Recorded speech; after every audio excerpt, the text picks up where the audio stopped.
Alrighty, guys, welcome to our college basketball video here today for Tuesday, January 17th, 2023. And as always, my name is Brock Page.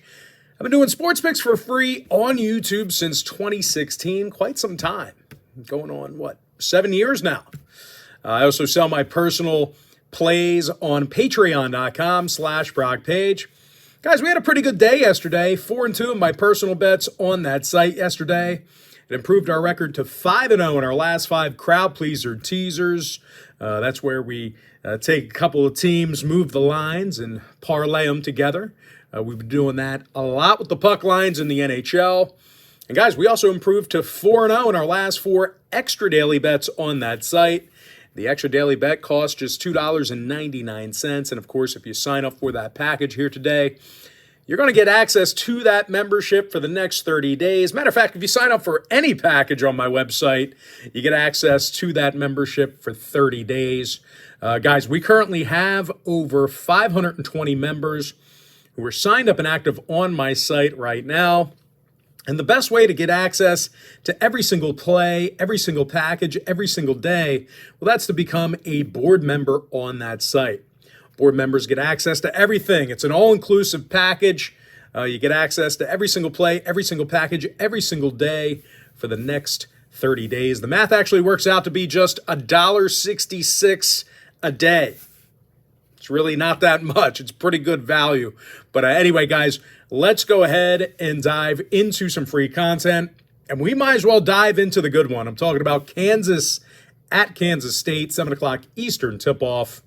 Now, the Kansas Jayhawks are -2, totals 147.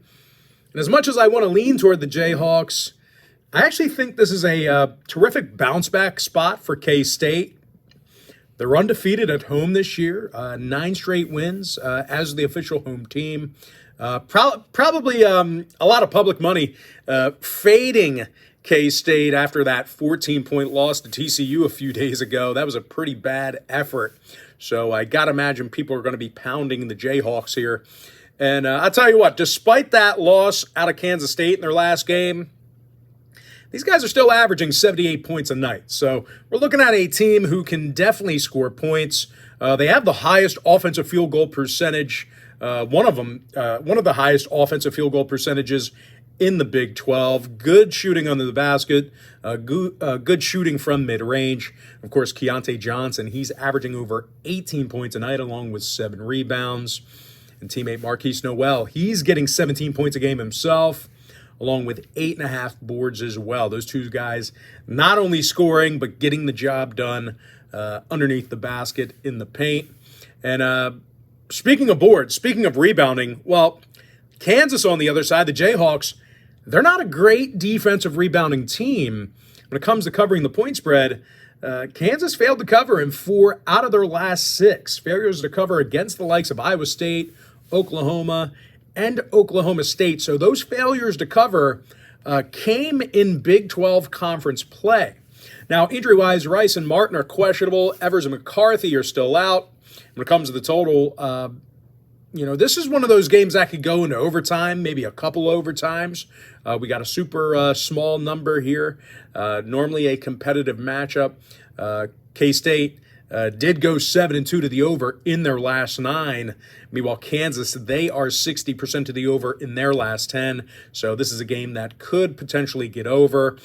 I'm going to lean toward the slight underdog here. Give me Kansas State +2 over 147. Next game, Tennessee, Mississippi State, 7 o'clock Eastern start time. The Tennessee Vols are -6.5, totals 123. Now, the first thing that jumps out to me, obviously, is this total. Pretty low at $1.23. And, of course, the reason we're seeing that is, we've got arguably the 2 best defensive teams in the country right now. Easily the best 2 defensive teams in the SEC. Mississippi State, they're allowing only 57 points a game. They're holding their competition at just 38% shooting from the field. Meanwhile, Tennessee, on the other side, they're giving up only 54 points a game, and they're limiting their competition to 33% shooting from the field. That is remarkable. That is just insane. 33% shooting from the field, 21% shooting from three-land. That is the best in the NCAA. That's the best defensive three-point percentage in the NCAA. And for those reasons, I got to lean toward Tennessee in this one. Mississippi State scores only 65 points a game offensively, and they've been little threat shooting from three-land, 28% from three-land as it is. So you combine that with just Tennessee's ability to shut you down, it's certainly a recipe for disaster for Mississippi State. Now, let's talk about Mississippi State real quick. They played some pretty bad, basketball recently. This is not a great time to be playing Tennessee. The Bulldogs lost 5 out of their last 6, and they failed to cover in 7 out of their last 10. Now, the Vols on the other side, they got the W in 8 out of their last 10 themselves. They actually beat Mississippi State back on January 3rd. The final was 87-53, beat them handily. And once again, this Tennessee defense, they're only allowing 54 points a game. So very, very tough. Now, when it comes to offensive production, Santiago Vescovi, he's averaging over 12.5 points a game for rebounds. Meanwhile, Olivier Kamua, he's getting nearly a dozen points a night. One more thing, when it comes to rebounding the basketball, Tennessee, they are a top 15 offensive rebounding team in the country. Now, total-wise, once again, two of the best defensive teams in the nation are squaring off here in this one. Tennessee saw unders recently against the likes of Kentucky, Ole Miss, and Arizona. Meanwhile, Mississippi State, they are 6-3 to the under in their last 9. I'm going to lean toward the Vols, -6.5, under 123. Feel a sneeze coming on. Whew. All right, next matchup, Houston taking on Tulane, 7 o'clock Eastern start time. Houston's -9.5, totals 149.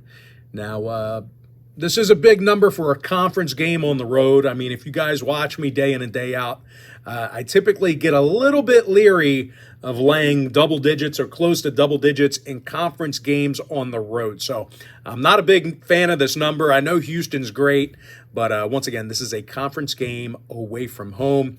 Now, Houston failed to cover against the likes of USF, UCF, and Alabama here recently.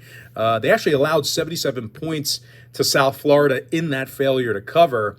Of course, they're taking on a Tulane team who has no issue getting on the scoreboard.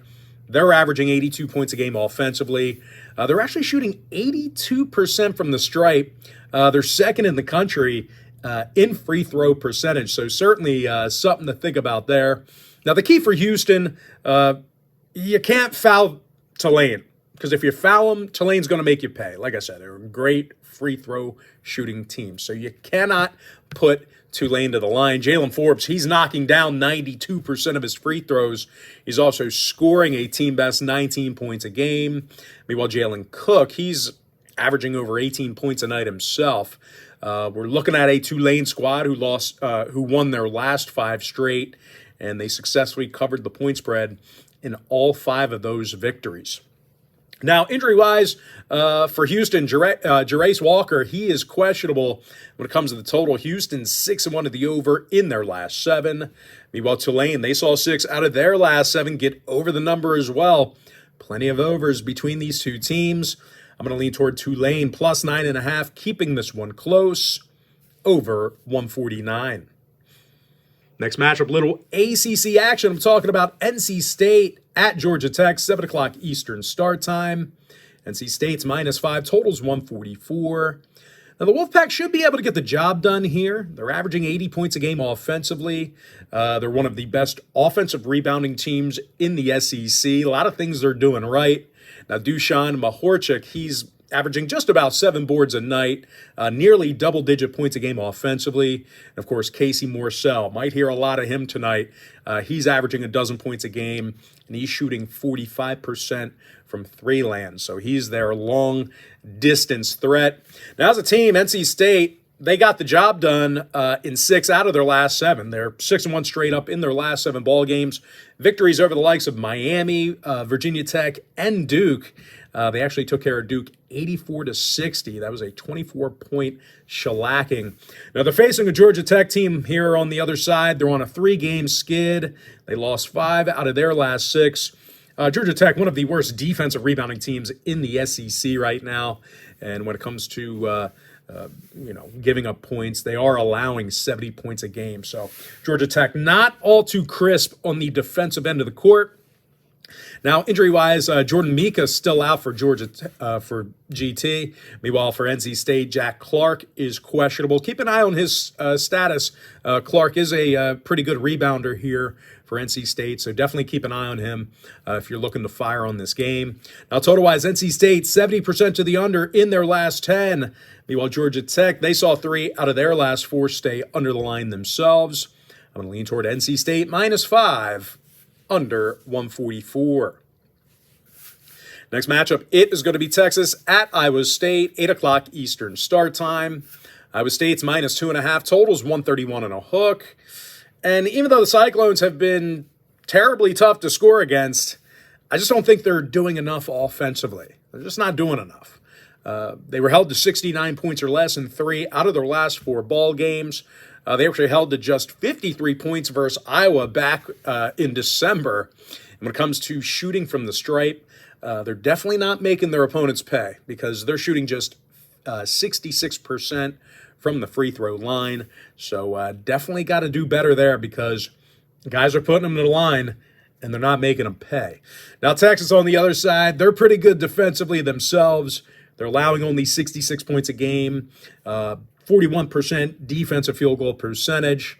When it comes to offensive production, Marcus Carr, he's averaging 17.5 points a game. He's also doing a great job shooting from long range. He's actually making 41% of his three-pointers. Now, Timmy Allen and Tyrese Hunter, they're averaging over 10.5 points a game, respectively.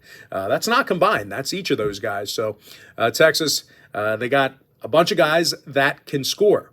Now, as a team, the Longhorns won 9 out of their last 10 victories over the likes of Texas Tech, TCU, and Oklahoma State. So they're doing a real nice job in conference play.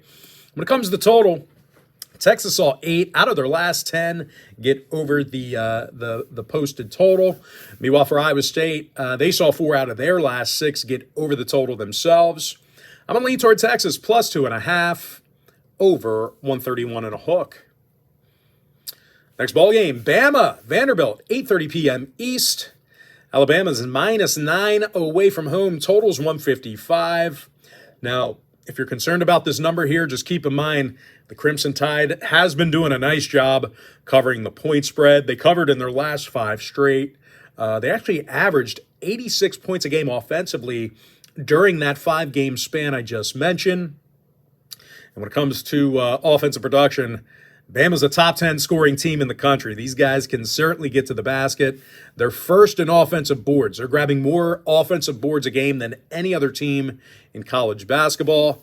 Brandon Miller, he's averaging over 8 rebounds a night. 19.5 points a game for Miller as well. Also a deep ball threat, shooting 46% from three land. And, of course, teammate Mark Spears, he's scoring 15 points a game. And he's also knocking down 41% of his shots from downtown. Got 2 sharpshooters from long distance. Now, when it comes to defensive play for Bama, they are holding their opponents to just 37% shooting from the field. These guys are tough in the paint, and they actually rank in the top 10 in the country in defensive field goal percentage. Now, they're facing a Vandy team on the other side who doesn't play all too great a defense themselves. At least lately, they've allowed over 81 points a game in their last 4 outings. They also failed to cover recently against the likes of Alabama A&M, Grambling, and Wofford. So definitely not good. I'm sure a lot of public action was on Vandy in those games, and they did not get the job done. Now, total-wise, Vandy did see their last 5 straight get over the total. Meanwhile, Alabama saw 5 out of their last 8 get over the number as well.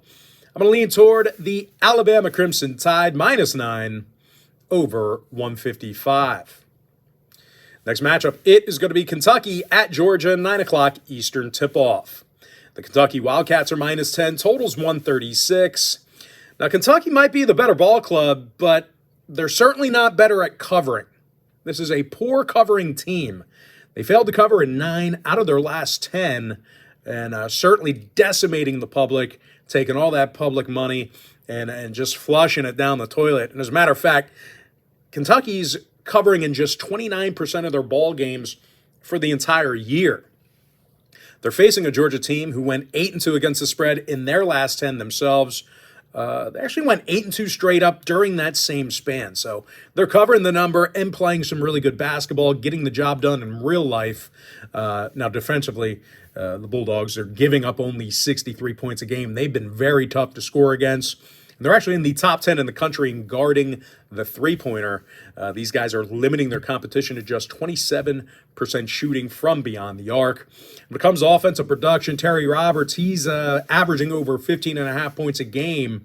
Meanwhile, teammate Kario Okendo, he's getting 13 points a game himself. So a couple of good scores there for Georgia. But mainly, these guys play some really tough defense. Tough to get in the box with them. Now, injury-wise, Georgia mostly healthy right now. I don't have any significant scratches to report to you at the moment. Meanwhile, for Kentucky on the other side, Wheeler and Collins, they are questionable for them. When it comes to the total in this one, Kentucky did see unders recently against the likes of Tennessee, Alabama, and UCLA. Meanwhile, Georgia on the other side, they saw unders recently against the likes of Ole Miss, Mississippi State, and Chattanooga. I'm going to lean toward the Georgia Bulldogs, +10, keeping that one close, under 136. Next matchup, little Big 12 action. I'm talking about Baylor taking on Texas Tech, 9 o'clock Eastern start time. Texas Tech is -1.5 at home, totals 146. Now, I'll tell you this much. In my opinion here, the Red Raiders shouldn't be laying points at the moment. They're not playing good enough basketball, and I don't care if it's just 1.5 points. They shouldn't be laying points at all in any spot. They lost their last 5 straight. They averaged only 63 points a game during that span. Meanwhile, Baylor on the other side, they won their last 2 straight themselves, 7-3 straight up in their last 10. So they're playing some pretty good basketball, definitely a lot better than Texas Tech. When it comes to defensive performance, Baylor, they are allowing just 69 points a game, and they're a top 25 defensive rebounding team, doing a great job grabbing boards. Now, when it comes to offensive production, no problems there either. Baylor averaging 81 points a night. Of course, Adam Flagler, he's dropping 47% of his shots from three land, 16.5 points a game for Flagler. Meanwhile, Keontae George, he's averaging a team-high 17 points a game himself. Now, total-wise, 4 out of Baylor's last 5 did get over the number. Meanwhile, Texas Tech, they went 80% to the over in their last 10. I'm going to lean toward Baylor, +1.5, getting the job done away from home, and the over, 146. With that, guys, we're going to jump into our next and final matchup for the video. It is going to be Clemson taking on Wake Forest, 9 o'clock Eastern tip-off. Now, Wake Forest is -3, totals 149.5. Now, this Wake Forest defense, they're giving up 72 points a game, and they struggle guarding the field goal. And when it comes to offensive production, well, the Deeks are having a tough time grabbing boards. They're facing a Clemson team who's giving up just 66 points a game, and they're actually limiting their competition to just 39% shooting from the field. Now, offensively, Hunter Tyson, he's shooting 42% from three land. He's also averaging 15 points a game. Meanwhile, teammate Chase Hunter, he's been really good shooting from three land himself. He's knocking down 40% of his shots from downtown. Chase Hunter is also averaging 14 points a game as well. Now, as a team, Clemson, 7-game winning streak, red hot, playing some great basketball, and they're doing a nice job covering the number as well. They went 6-1 against the spread during that 7-game winning streak. Covers against the likes of Duke, NC State, and Virginia Tech.